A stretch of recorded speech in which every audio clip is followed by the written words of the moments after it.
ఏ బాటైనా పర్వాలేదంట, సమయంతో సాగటమే మన సింపుల్ సిద్ధాంతం.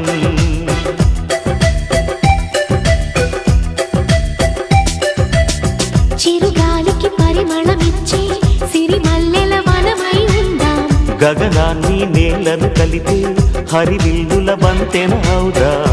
ఆనందం అంటే అర్థం మనమందా, ప్రతి పూట పాతై సాగే హుషారు సరిగమలో.